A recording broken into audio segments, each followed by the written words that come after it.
It's hard to believe, but these buildings were once at the very centre of a kingdom that dominated the whole of Western Scotland for over 500 years. These people are from the National Museums of Scotland, and they've got one final chance to unlock the secret of that kingdom, the Lords of the Isles. What can the Time Team do to help?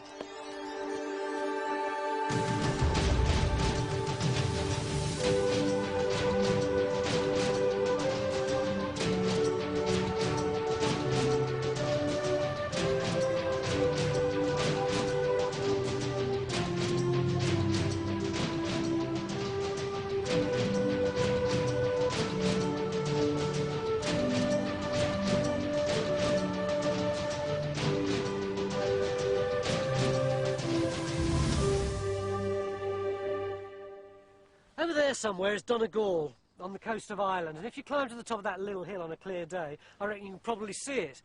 Although not today, it looks nice now, but it's been tipping down, I'm absolutely drenched. Anyway, about 1,000 years or so ago, settlers arrived from Ireland, here on the Isle of Islay, and it was their descendants who became known as the Lords of the Isles.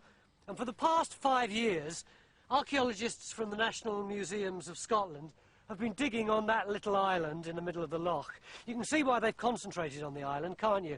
There's the remains of old habitations on it, it's close to the shore, it's very dramatic looking, but what they haven't had the time or the resources to do is look any further afield. And that's what the Time Team is going to do over the next 2 or 3 days. We're going to dig around the little lumps and bumps around the loch, because the National Museums have only got the resources to dig for this summer. After that, no more money. So if they don't find anything this summer, they never will.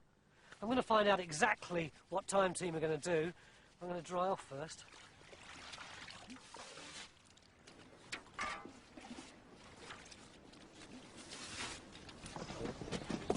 Mick? Yeah. Hi, Tony. What's the plan? Well, we've got all sorts of work started all over the place. Already? We've got the geophysics going up on the mound there, and you can see the surveyors up there as well.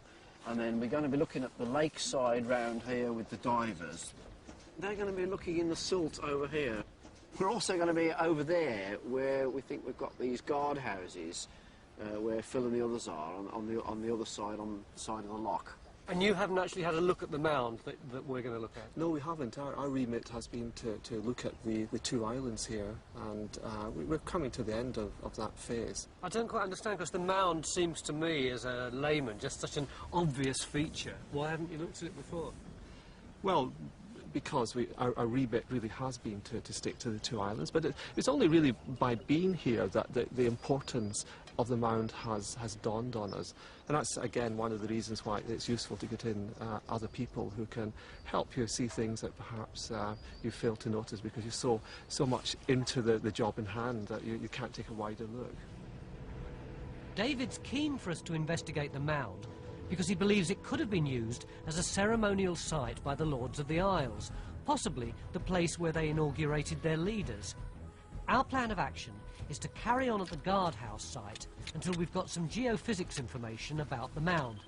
What we're hoping is that the geophysics survey will tell us if there are any signs of buried stones or structures under the ground. The National Museums of Scotland are currently working on 2 trenches on the main island. This one, which is trying to find more evidence of medieval buildings or signs of earlier occupation, and this trench, which is positioned at the water's edge in an attempt to learn how the causeway linked with the island. Have you found something? Yeah, we just found a little glass bead down there. Well, not a bead, small. Might have been the makings of a bead. Just while you were bailing? Yeah, if we'd been troweling, we might have missed it because it could have gotten coated with mud and stuff. Where is it?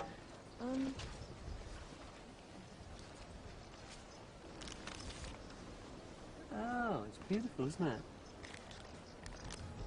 We've only been here about 5 minutes. Obviously, 4 years of excavations here at Finlaggan have produced hundreds of finds. Brooches like this one, and harp pins like this. Pieces of pottery, all helping to provide a picture of how the Lords of the Isles enjoyed life here in the 13th century. This is Victor's reconstruction of how this bit of pot would have looked when complete. It's a sand tong jug which David believes would have been brought in with the claret from France. But all of these finds have come from the main island and the smaller Council Island. But what can we find from the mainland? Phil is working at the guardhouses, the geophysics are working at the mound at the far end of the site, and the divers are working in the silt at the edge of the causeway which would have linked the island to the mainland. But at the moment, they don't seem to be having much luck. Well, the bad news is visibility is dreadful.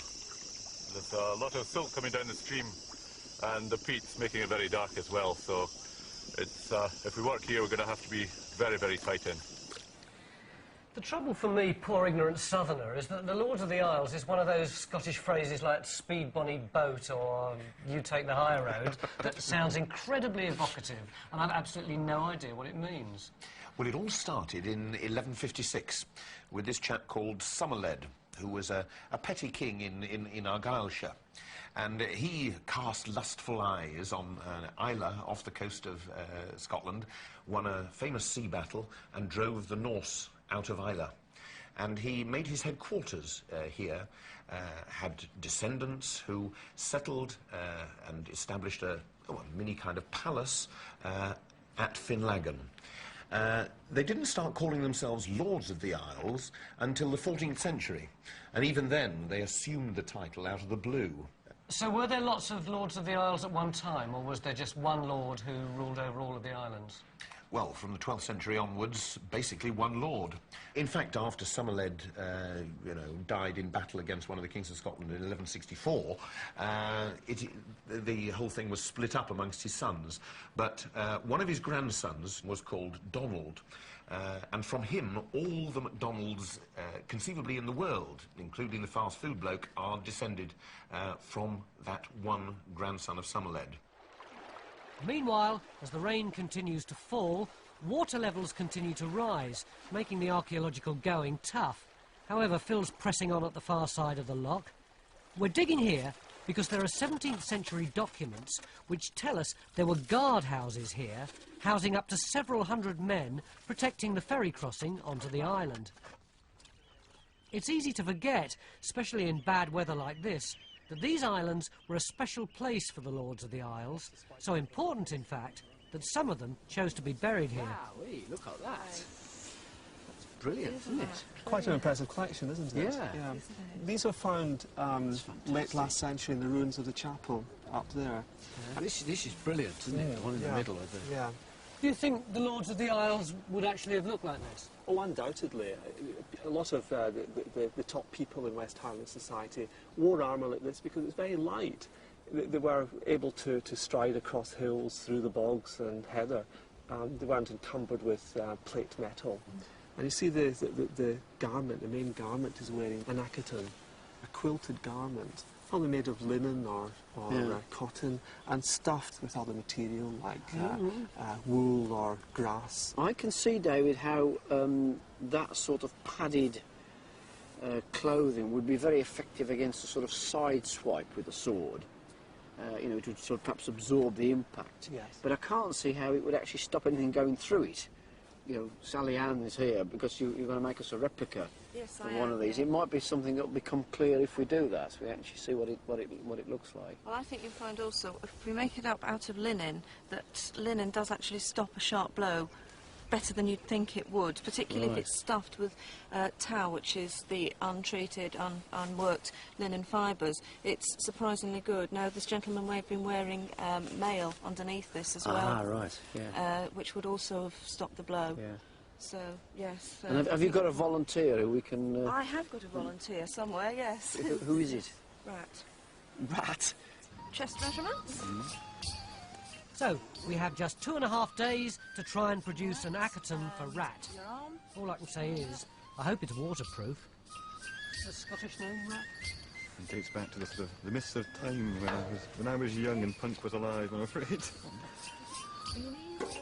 In addition to the geophysics survey of the mound, Carenza and Stewart are preparing an earthworks plan, recording any lumps and bumps in the ground, which may represent the outlines of old buildings and give us a clue to how the mound's been used in the past. Mick has decided it's time to check up on how Phil's getting on at the guardhouse. With him is Donald McFadden, local farmer and a member of the Finlaggan Trust, who were responsible for bringing archaeologists to Finlaggan Loch in the first place. What we would like is a reconstruction of what the island had looked like in, what, the 13th, 15th century when those people were there. In fact, we're already well on the way to granting Donald's request. Victor's started work on a reconstruction based on the information provided by the excavations here over the last 4 years. We know there would have been a prestigious building on the council island here, and a posh guest hall and a chapel at this end of the main island. And access for important people would have been by ferry, which was protected by the guard houses on the far side of the loch. How you getting on then, Phil? Well, apart from this being the wet side of the lake, not too bad. This is Donald McFadden from the Finlaggan Trust. Very pleased to meet you. How are you getting on here? Donald's very interested in the excavations that we're doing. Well, not too bad. I mean, you might be surprised to know that when we arrived here this morning, this was like a swimming pool. Well, actually, all water, this isn't it? through here was full of water. I mean, that must have chucked it down last night. So the first thing we had to do was to bail the site out. But what are you getting? Well, you can see we've got quite a nice preserved building here. There's obviously more walls under here. That's right, isn't it? We got a nice turf bank there, nice turf wall there, and then through the middle we got the central part of the building, and on the other side of the building, they're using turf cut into blocks like building blocks, and then putting a timber roof on the top of it, you know, timber and thatch on the top. And that's a traditional building. It is. Well, It's true, yes. And it's possible it could be a guardhouse being so near the water's edge. Well, we got nothing to prove it at the minute, you know, we just don't know unless we can get, or until we can get some datable finds, and it doesn't look like we're going to get them at the minute. We've got nothing out of it at all, no? Nothing at all. Yeah. Well, you can see what the state of play is, Mick. I mean, it's getting pretty impossible, and I mean, looking at it, I mean, it looks set, doesn't it? It's not going to get any better, is it, for the next... It doesn't look like it, does it? No. I reckon we should break for lunch. Oh, I reckon that's the best thing you've said today. I think you can have my permission to do it. Anyone else feeling as dispirited as I am? Just damp all over. Any good news? Well, actually, yes. We've done some work up on top of that mound that you can occasionally see through the rain. Both the Earthworks Survey and Geophysics, I think, do suggest there are some possible buildings. There's something up there that would be worth having a look at. The Earthworks Survey actually does show some sort of lines that might be the remains of walls, suggest there might have been a building there. This is the top of the mound here. And what's showing up as slight bumps in the ground is this feature here. And you can see this, there's a very regular turn to it here. That looks like it might be the remains of a wall of a building or something like that. It's a bit difficult to tell exactly what it is because there's rocks sticking up through the grass, which is natural. This is obviously interfering to some extent. We're at the moment trying to think where to put a trench, but John, what does it look like? Yes, I mean, the geology is difficult. We are getting correlation with the topographic survey, and this is the area where it correlates well with the earthworks. We've got it strong. So that is this this. suggests wall. Is the same as that. Correlates there. So how do we make a decision precisely where to put our trench? Well, we've got this accurately plotted out, and given that the earthworks and the geophysics correlate on this anomaly, I mean, I'd have thought that was a good target to go for. I think so. Yeah, Yes. To do, David? I must admit, I'm tremendously relieved about that, actually. So we. And yes, a trench through that would be very interesting. And I certainly agree with you wholeheartedly that it doesn't sound as if it's something that's 19th or 20th century. So we're going to dig where they correlate on the anomaly? Yeah. That's right. Good correlation. So, Trench 2 gets started on top of the mound, with everyone lending a hand. For the moment, we're going to stop work at the guardhouse site. But the fact that we didn't come across any finds at all, not even the usual bits of 18th century clay pipe, suggests that it is an ancient site and could well be one of the guardhouses mentioned in the documents.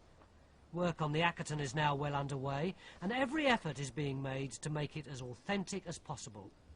This, for instance, is incredibly smelly sheep's wool, which has been collected from the surrounding fields. And already our excavations on top of the mound are beginning to produce finds. Wow.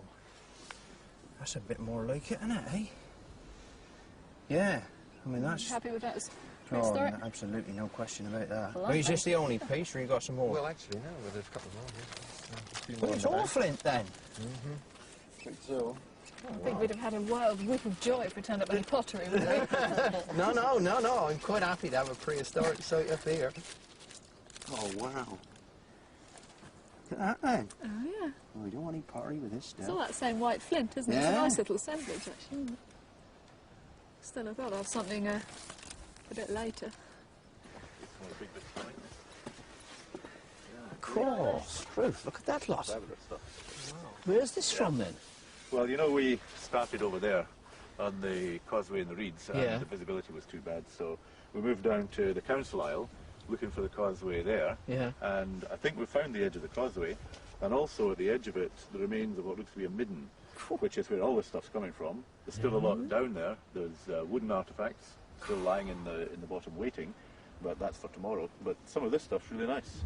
That's That's bone. mainly bone, isn't it? Bone. Yeah. Yes. The size of these. And there's butchery marks on them too, we're sure. Right, so these are food remains of animals they've chopped up. And yeah, this looks like chop marks, doesn't it? Yeah, I'm Well, sure it's that's all chopped. broken through. Yeah. I think some of It's, it. it's actually something that we've sadly missed on the excavation so far, is that we haven't actually had any medieval middens on the Yeah. island itself. So this is really exciting for us.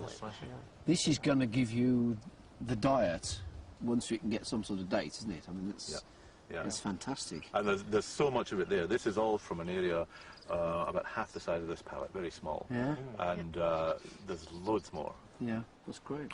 It's all coming down to tomorrow, isn't it? Yeah. Great. Smashing. Thanks very much.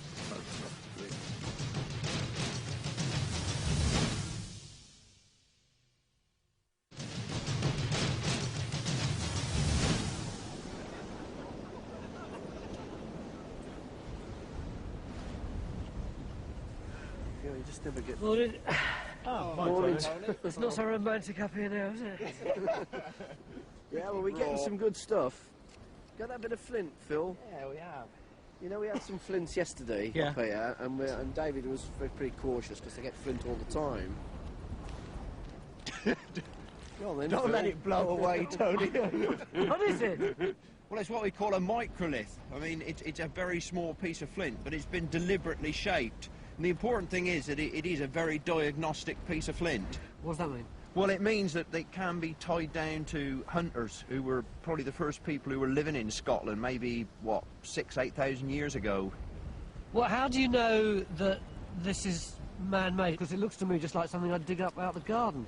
Well, can you see that along this edge here, some very, very minute, microscopic almost chips along the edge? Yeah. Can you see that? Yeah. And removed from there, and in fact we got the same thing on this side as well. Little tiny chips along that edge. Now that is not the sort of thing that would happen accidentally. what would they use that for then, Phil? Well, these things are used basically collectively. You use quite a lot of them in a tool, we call them composite tools. Yeah. And they've always been accepted as being arrowhead tips and things like that, barbs. But now, I mean, people are increasingly becoming aware that they're used for drills, engraving tools, scraping tools. I mean, you name it, you virtually use them for anything. So what sort of people were these? Well, they're basically hunters. And let's be honest, what a better place to observe your game than up here? I mean, you've got a full view of everything. Like, you can have a look out at the lake, and animals coming down and what have you. Superb catchment area. So are we really starting to say that this is a prehistoric site, or is it too early yet? I personally think we're probably a bit early. That One flint doesn't make a summer, you know. But at the same time, flints that are up here, they haven't migrated here. The flint is likely to have started up here. It hasn't moved down. We're right up on top of a hill. No, I think we could have a Mesolithic site up here. Right, so beginning of day 2. Last night I thought we were going to discover the remains of Celtic lords and ladies, and we've ended up finding some new Stone Age people. Middle Stone Age people, sorry. Can we get out of the wind and have a council of war? Yeah. So the decision's taken to extend our trenches on top of the mound in the hope that we can now answer 2 questions. Is this a Mesolithic site, and was it used by the Lords of the Isles thousands of years later? To speed up our survey of the rest of the site, we've brought in a satellite mapping system that will quickly enable us to produce a large-scale map of the area. The Global Positioning System, as it's called, has already mapped the mound, which you can see here, and this may enable us to work out whether water levels have changed and if the mound was ever an island. Hiya. Come see our new toy. Yes. Yes. Okay. How does it work? We've got a series of satellites up in space that are telling us where they are, and we're measuring our distance from those satellites. And from that information, we can get our coordinates of the ground point here with respect to those satellites and with respect to another station. So what we're looking at is getting coordinates to an accuracy of 10 or so millimetres in plan around the countryside and within 10-15 millimetres in height wherever I walk with the pole. So these satellites are sending down information about where they are in space? Yeah, exactly that. And if you've got the information from 4 or 5 of them, then you know where the bottom of the pole is? Exactly, yeah. So like a sort of electronic tape measure? Yeah, so now wherever I go, I'm just measuring coordinates of the ground. The GPS system uses American military satellites, which shows that Star Wars wasn't a total waste of time. Currently, all's working well, and it's beginning to produce a picture of the complete landscape of Finlaggan.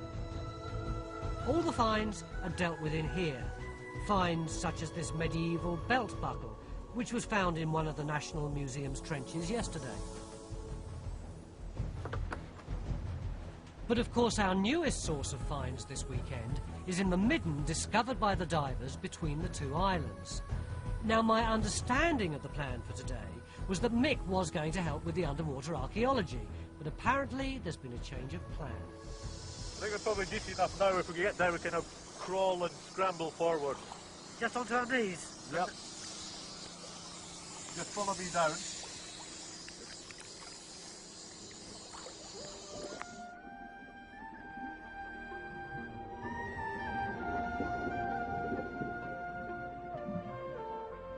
Despite the fact that the peat gives the water a browny appearance, the visibility is actually very good.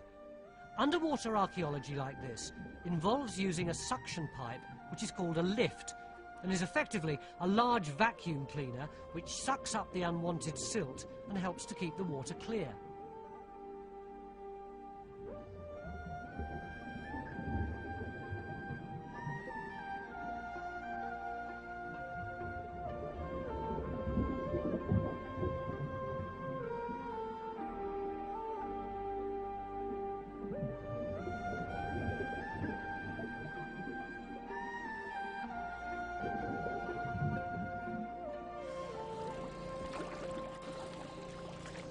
How you getting on then, Tony?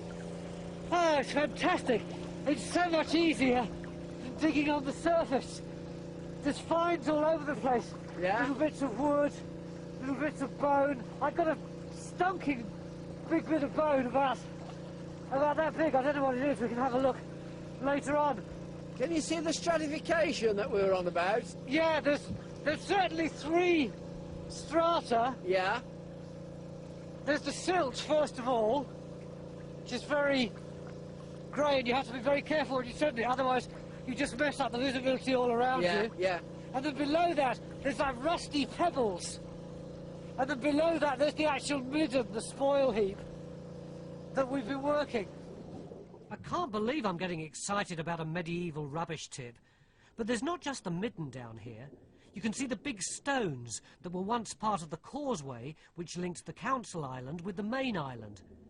The material coming from the midden and the evidence being found in the trenches on the island all add to our understanding of how life was lived here in the medieval period. Among the finds from the island have been several harp pins, and Mary McIntyre, a member of the Finlaggan Trust, is pretty keen to hear the kind of typical instrument that would have been played in front of the Lords of the Isles 600 years ago.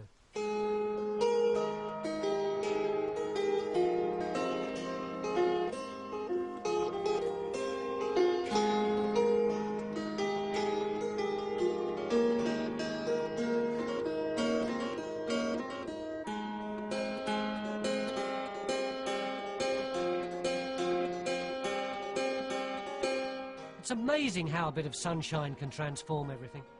The whole valley looks glorious now. But what was it about these islands that made them such an attractive place to live? Apart from the exciting weather, of course. What are we looking for? Well, at the moment we're heading out down the Sound, which is the obvious way in because it's a long sheltered inlet, and anybody coming from Ireland or from the southwest or, you know, down towards the Isle of Man or anywhere like that would have come up that way and used this long inlet to come in. You can see it in front of us now, look. This sort of jetty coming out, it's really natural boulders coming out in a line, look, under the sea. You can see it down there, look.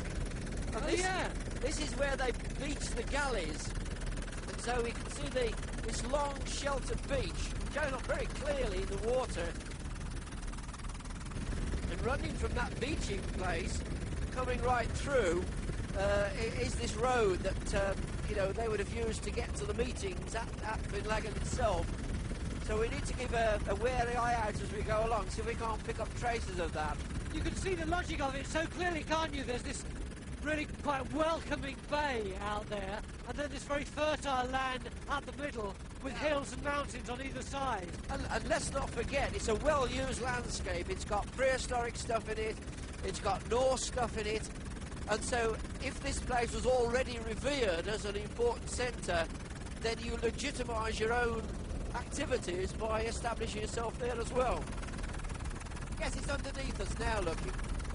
Yeah, see, that must be it, running away through there, look, and then going over the shoulder of the hill down there, and it's heading down for the guardhouses that we began to look at to get the ferry across. So they're coming across this slope, and their first view would have been of this island, you know, in the end of the lake. This is a piece that Tony excavated. Yeah. Is there anything else in with the bone, though, Nick? Yeah, they're very small pieces. There's not so much big pottery in this, but these two pieces have decoration on them. Both they come from the same pot. Now, these strike me as being very interesting, actually. I've seen pottery rather similar to this coming from Ayrshire, more particularly from Dundonald Castle, which belonged to King Robert II. It's where he actually died in 1390. And these, I think, belong to quite fine jugs.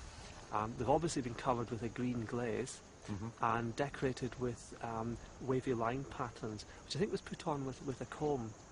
And it's rather interesting to think that, if I'm right, that same pottery is getting to Dundonald Castle in the late 14th century and also here as well. It's kind of nice to add to the idea of the council isle with quite important people coming and meeting here and maybe drinking wine. And indeed, yeah. The change in the weather certainly cheered everyone up, and for the first time this weekend I can actually see the Paps of Jura that I've heard so much about. Our Ackerton's really beginning to take shape, and with the help of local volunteers they tell me it'll be finished early tomorrow. Need to adjust that for the arm seam at all, or is that okay? No, I think that's fine. No, that should be all right. Not too solid around the waist. The waistline, okay. So that it can be bolted in, because that's the well, hip. Seems, yeah, that's the hip that he'll be carrying his sword on. Yeah. But the big question for today is, are we making any sort of progress on top of the mound? Are we finding anything that would justify our spending so much time there? Phil and Carenza believe they've got some news for us. Yeah, they're all here. They all want to see it. What do you reckon of this, then? What do you think of that, Mick? Good Lord. Well, there wasn't much on up here, so we thought we'd strip a bit more turf. Well, it's either a little stone row or a souterrain, isn't it? Something like that. Well, that's what we were speculating. It might be an enclosed area of ritual significance. Yeah, yeah. It's a bit like a cove type structure, isn't it? Yeah. What's a souterrain? Well, a sort of stone-lined underground chamber for what? What are they used for? Not normally for storage. They mostly occur in the east of Scotland. So does it go around this corner here? That's what we're wondering. I mean, it does seem to curve. Can I walk on it, all right? Yeah. Oh, not a trial surface, thank you, Tony. Do I have a choice? Yeah, Phil. I'm not following in. That might well be natural, that bit, Tony. Yeah. I'm not sure about that. But it's these big boulders here, clearly artificial, it's clearly man-made structure. Can you remember, Tony, we just had these two boulders here that we thought might have been a wall. This was the first trench we opened. This is what Phil and I were thinking. It seemed to be the only sort of structure, or possible structure we'd had up here. And so we thought, well, you know, bother it, we'll follow this. This is something interesting up here. We were following gut instinct. plus the geophysics and the I was going to say, is this what we saw on the geophysics and the earthworks? Then this sort of that's brilliant, then, isn't it? So how important is this? Oh, very. I mean, this is fantastic. Whatever date it turns out to be, it's going to be something really significant. significant. It's a major monument that we didn't know about before. It's completely undiscovered. It's unexpected. It's fantastic. So we came here looking for Lords of the Isles, and last night we had Middle Stone Age. We certainly had it this morning. And now we've got this burial chamber from when? Well, any date, prehistory, who knows? From any date, who knows? Christian, we got a lot of work up here yet, Tony. It's 8:15. Let's go and have a drink, shall we? Oh, God, yes. Please. I don't mean to seem overeager. Yes, no, I mean, I'm very pleased. Would you like another glass of whiskey or two?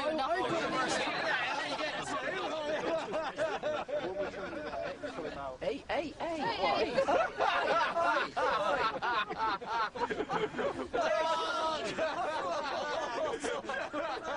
Just thought I'd do a bit of scraping. Caught in the act. My sight, that is! Get out of this trench! See you after the break. Treasure hunter.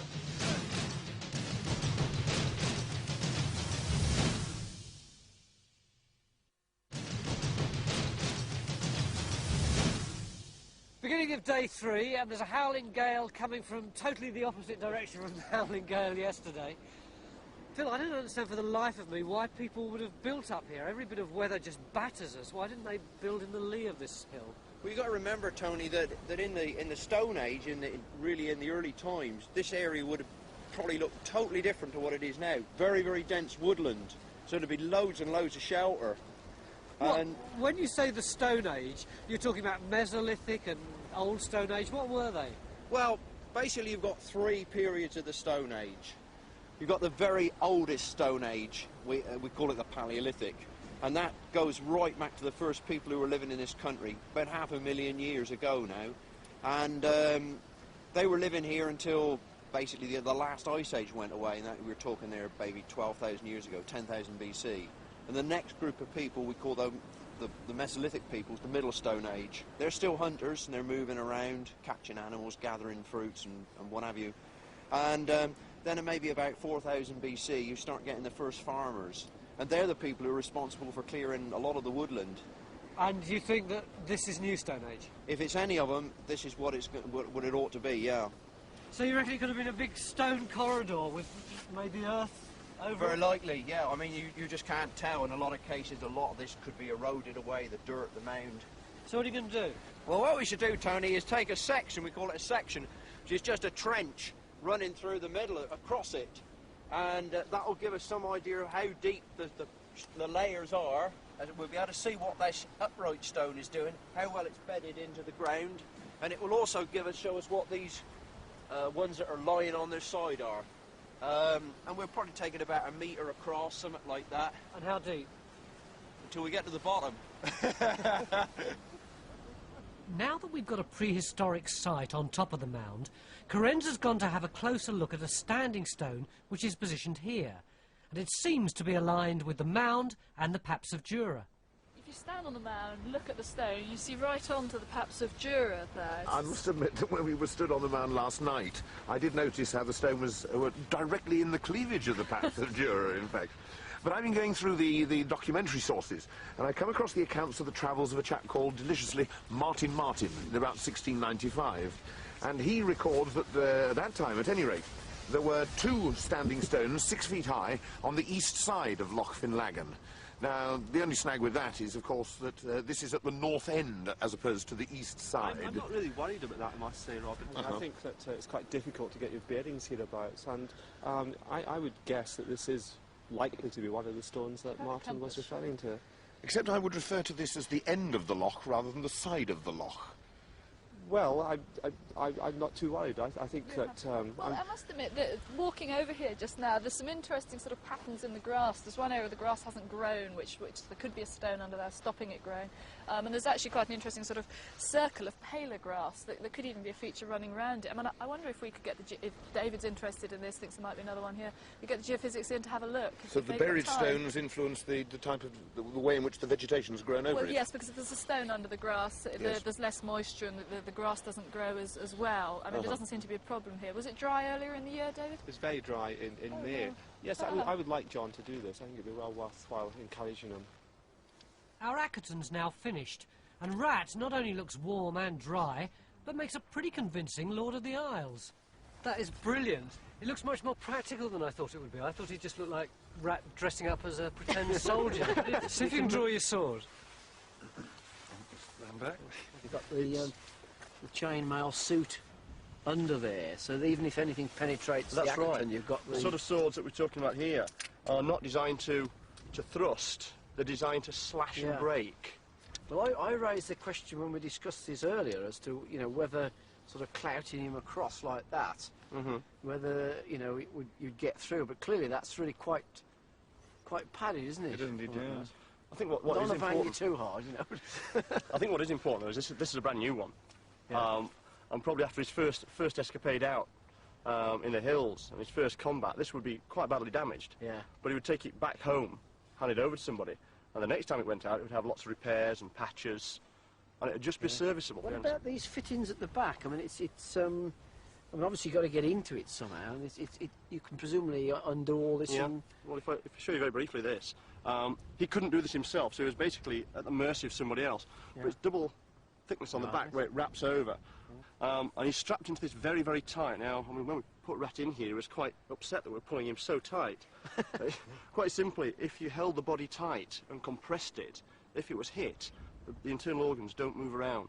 Ah, right. So the chance of serious bruising and internal bleeding was restricted for the fighting period, so he had a reasonable chance of getting off the battlefield in some state of survival. And do we know that he would have had two-tone trousers or tights? There is a lot of evidence to suggest that they were slightly fancy in the colour use, and different legs.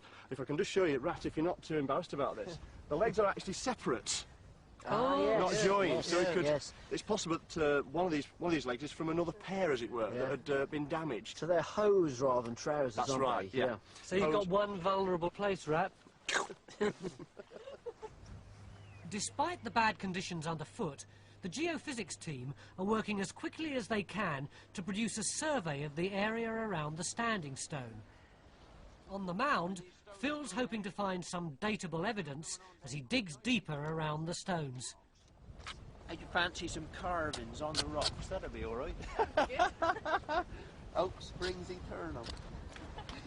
Tony, I've just been looking through to see what other sites there are that might be the same sort of data around here, to see how new this might be. And it's really exciting because I think you can see from this distribution map that this is all sites of the same date. And these are all Stone Age? And these are all around the coast? That's it, they're all around the coast. And where are we? And we're here, right inland. And there's nothing there at all. It's been recorded before. It's a lovely sheltered valley, as this part of the world goes. It has this it's secluded from the sea, but very accessible to it. And it is the only area on the island that in fact, on any of these islands, on Islay or Jura or Onsay, that has any of this inland settlement at this earlier date, as far as we know. This seems to be quite profoundly altering our concept of the settlement on the island. If you look on the a few thousand years later in the Bronze Age, you've got a lot of evidence that people were living up here then. They've all moved inland then, haven't yes, they? Yeah. But we've pushed it back, perhaps, well, with the Mesolithic evidence, we've pushed back settlement up here more than 3,500 years. Nick, just before you go, how have you got on then with the weekend? Good stuff, important stuff? Absolutely, it's great. It's a very, very exciting site. I didn't for a minute think it was going to be so rich, especially in 3 days. Yeah. But it's really tremendous stuff, and it's given a real insight into, certainly to me anyway, into the council isle and the sort of things that might have been going on there. When you look at the island, it looks very barren and very bare, but now that we found this material, I can anyway actually imagine the house with the door open, the harp playing, the light coming out. You can imagine, sort of smashing jugs and people coming out in the morning, sort of throwing the stuff into the loft, and in goes all the old bones and everything else. And that's exactly where we find it. It just lies there. Because it's underwater, it's not disturbed. There's no bacteria to break down things, so tremendous preservation. And it would be very exciting to see what comes out of the site in the future. It's tremendous. We now have the first geophysics results from the area around the standing stone. 1, 2, 3. Well, I think what do you think they are? Anomalies large or pits. Brilliant. Pits rather than stones? I think pits, possibly a couple of metres across. That's absolutely stunning. I don't understand. What might it be? Well, it could be a stone row, it could be a major religious landscape. I mean, do some more, quick! Well, we're going to do some more. I mean, the point is they seem to be pointing towards the paps. That's the real point of interest. I don't think we're going to be able to finish this one today. This is big. Big off the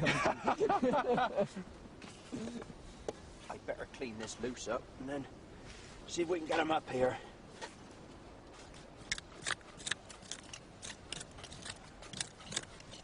What's on the bottom of the trench now? What have you got? What have you got down the bottom there? Oh, there's more stones, big old stones, and oh bugger, look there. What's that? Oh dear. I think you definitely got to get Oh, David what? up here.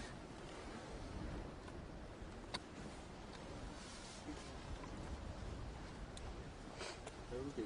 Yeah, that looks like a bone right in a... Eh? That does look like bone. That does look very much like a bone. Well, you better go down to get David up here and get him up here pretty quick.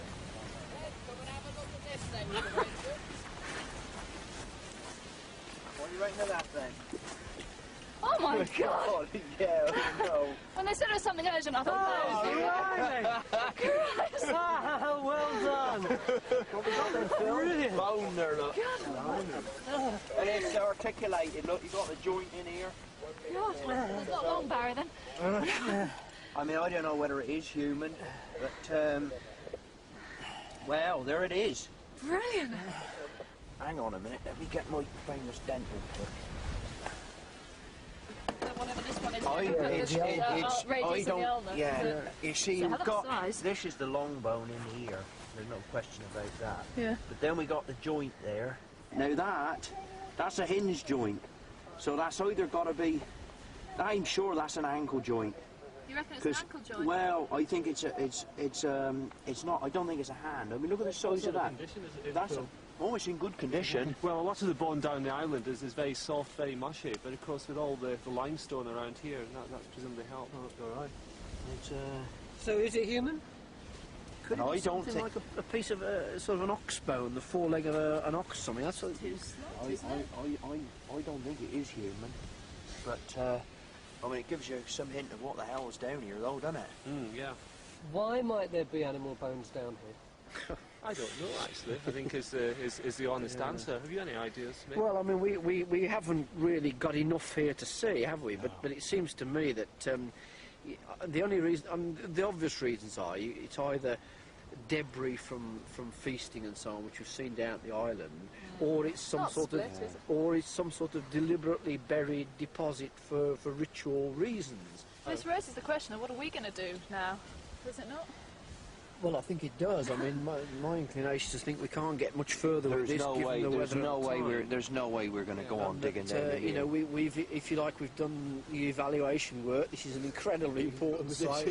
Incredibly implications. You've done an amazing good job in such a short time, and I feel that there's no way we can just leave it like this. I think we're going to it needs a more delicate, longer time to work on it, doesn't it? To get the best result. Isn't it always the way? Just when you find something really exciting, you run out of time. And apparently there's more to come.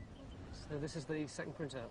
Yes. Have you found any more? Well, 1, 2, 3 pits. Yeah. Do you want a few more? Yeah. Well, you tell me what you think of that. Oh my goodness. Good Lord.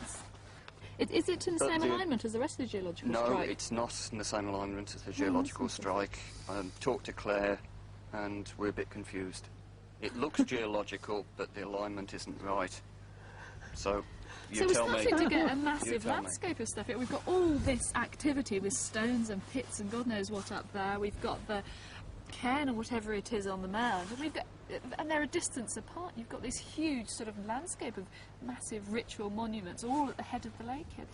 It's a seriously big religious site, if it's a religious site, isn't it? It's a seriously big anomaly. Yeah. Of course, a lot more work will need to be done before we can fully understand the prehistoric evidence on this site.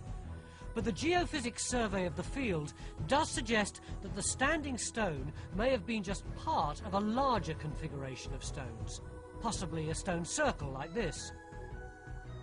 Or more likely, a stone avenue, which was aligned with the paps of Jura to the northeast, but also designed to provide an impressive approach to the mound itself. We started our investigation on the mound with a view that it may have been used by the Lords of the Isles, but what we've discovered this weekend is a ceremonial or ritualistic site belonging to a period thousands of years earlier. The Time Team view is that this was a stone-lined burial or storage chamber which would have looked like this. The bone is almost certainly cow or oxen and was probably placed here for ritualistic reasons. In addition, on the main island, the National Museums of Scotland have found this piece of prehistoric pottery. It comes from a pot that would have looked like this, and it was found alongside possible evidence of prehistoric roundhouses. So the big picture of this site during the New Stone Age might look like this, with people living on the island, but using the mound and the area to the northeast for religious activity. Our work this weekend has established that the area around Finlaggan Loch has been important to people from as early as 6000 BC right through to the occupation of the islands by the Lords of the Isles in the 13th century. So with all this new important information, David should have a strong argument for raising more funding and continuing the work here. In fact, it's so important that who knows, the Time Team may even be back, weather permitting.